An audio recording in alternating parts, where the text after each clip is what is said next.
Assalamualaikum warahmatullahi wabarakatuh.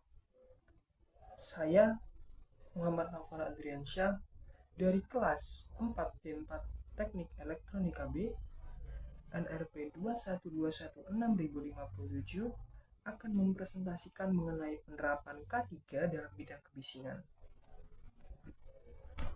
Apa itu kebisingan? Kebisingan dapat didefinisikan sebagai suara yang tidak diinginkan, mengganggu, atau mengacaukan yang dapat menimbulkan efek negatif pada kenyamanan dan kesehatan pendengar. Kebisingan bukan hanya masalah subjektif, ia memiliki dimensi objektif yang diukur menggunakan satuan desibel. Desibel merupakan skala logaritmik yang digunakan untuk mengekspresikan intensitas suara. Dalam konteks ini, semakin tinggi angka desibel, semakin keras suara tersebut. Misalnya, suara normal dalam percakapan biasanya berada pada kisaran 60 desibel. Sementara suara dari lalu lintas jalan raya bisa mencapai 85 desibel ataupun bisa lebih. Artinya, kebisingan sendiri itu jika di dalam pemahaman kita itu suatu suara di mana mungkin di luar ambang batas kita, dan intinya suara yang masuk ke telinga kita bisa menjadi bising ataupun bisa menjadi tidak bising. Artinya jika itu dalam taraf yang benar-benar sesuai dengan standaritas, artinya tidak bisa dikatakan itu adalah suatu kebisingan. Nah, berikut ini adalah klasifikasi kebisingan, yaitu tingkat sumber bunyi pada skala kebisingan tertentu. Misal, di dalam tabel sudah bisa kita lihat 0 sampai 20 desibel, sumber bunyinya adalah gemerisik air, masih tenang, dan waktu kontaknya adalah 2/19. Lalu, tingkat kedua adalah 20 hingga 40 desibel, perpustakaan percakapan, tenang, dengan waktu kontak 2 sampai 2/15. 40 sampai 60 desibel, radio pelan, percakapan keras, rumah gaduh, kantor. Bisa dikatakan skala intensitasnya sedang. Waktu kontak per jamnya 2/11. Dengan tingkat 60 hingga 80 desibel, yaitu sumber bunyinya bisa berupa perusahaan, radio keras, dan jalan. Skala intensitasnya keras, artinya waktu kontaknya juga makin mengecil, yaitu 2/7. 80 hingga 100 desibel, yaitu peluit polisi, jalan raya, pabrik tekstil, pekerjaan mekanis. Skala intensitasnya sudah terbilang sangat keras, tetapi masih bisa masuk taraf, yaitu bisa didengar 2/3. 100 hingga 120 desibel, sumber bunyinya bisa ruang ketel, mesin turbin uap, mesin diesel besar, kereta bawah tanah. Sangat amat keras, artinya sudah sangat bahaya. Bahkan 2/-1 untuk waktu kontaknya. Lebih dari 120 desibel, yaitu ledakan bom, mesin jet, mesin roket. Sangat menulikan dalam skala intensitasnya. Dan bahkan waktu kontaknya akan lebih besar, yaitu 2/-2. Nah, berikut ini adalah jenis-jenis kebisingan. Pertama, ada kebisingan kontinu dengan spektrum frekuensi yang luas, steady state, wideband noise, misalnya mesin-mesin kipas angin dan lain-lain. Kebisingan kontinu dengan spektrum frekuensi yang sempit, steady state, narrow band noise, misalnya gergaji sirkular, katup gas, dan lain-lain. Kebisingan terputus-putus, intermittent, misalnya lalu lintas, pesawat terbang, di lapangan udara, dan lain-lain. Lalu kebisingan impulsif, impact or impulsive noise, misalnya pukulan palu, tembakan bedil atau meriam, ledakan, dan lain-lain. Lalu yang terakhir adalah kebisingan impulsif berulang, misalnya mesin tanpa di perusahaan. Berikut ini adalah batas ambang pendengaran manusia, yaitu 200 SPL atau PA, dengan sound levelnya 140 desibel. Itu ambang batas atas pendengaran. Lalu yang selanjutnya ada 130 desibel, yaitu pesawat terbang lepas landas. Lalu ada kategori 20 SPA atau SPL, 20 PA atau SPL dengan tingkat level 120 dB, yaitu diskotik yang amat gaduh.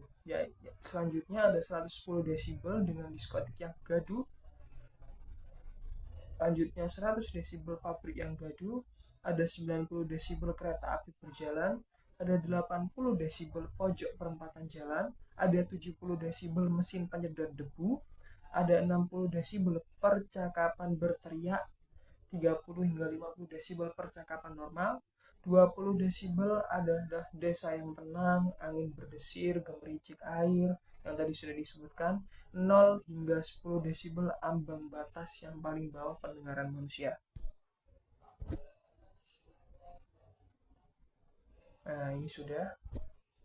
Apa saja pengaruh kebisingan terhadap kesehatan? Nah, pengaruh kebisingan intensitas tinggi di atas NAB. Pengaruh kebisingan intensitas tinggi terjadinya kerusakan pada indera pendengaran yang dapat menurunkan pendengaran baik yang bersifat sementara maupun permanen atau ketulian. Yang kedua, pengaruh kebisingan akan sangat terasa apabila jenis kebisingannya terputus-putus dan sumbernya tidak diketahui. Yang ketiga, secara fisiologis, kebisingan dengan intensitas tinggi dapat menyebabkan gangguan kesehatan seperti meningkatnya tekanan darah kurang lebih 10 mili Hg, peningkatan nadi, kontraksi pembuluh darah perifer terutama tangan dan kaki, serta dapat menyebabkan pucat, gangguan sensoris, dan denyut jantung. Resiko serangan jantung meningkat dan gangguan pencernaan. Lalu yang terakhir, reaksi masyarakat apabila kebisingan akibat dari suatu proses produksi demikian hebatnya, sehingga masyarakat sekitarnya protes menuntut agar kegiatan tersebut dihentikan. Gangguan yang diakibatkan oleh bising bernada tinggi, peningkatan tekanan darah tadi yang sama, lalu peningkatan nadi, lalu kontraksi pembuluh darah perifer terutama pada tangan dan kaki, pucat dan gangguan sensoris, pusing atau sakit kepala akibat rangsangan pada reseptor vestibular pada telinga bagian dalam yang akan menimbulkan efek pusing atau vertigo, perasaan mual, susah tidur, dan sesak nafas disebabkan oleh rangsangan bising terhadap sistem saraf, keseimbangan organ, kelenjar endokrin, tekanan darah, sistem pencernaan, dan keseimbangan elektrolit. Pengaruh kebisingan intensitas rendah. Secara fisiologis, intensitas kebisingan yang masih di bawah NAB tidak menyebabkan kerusakan pendengaran, namun dapat menjadi sebagai salah satu penyebab stres dan gangguan kesehatan lainnya. Stres yang disebabkan karena pemaparan kebisingan dapat menyebabkan antara lain stres menuju keadaan cepat marah, sakit kepala, dan gangguan tidur, perasaan mual, susah tidur, dan sesak nafas. Yang selanjutnya gangguan reaksi psikomotorik.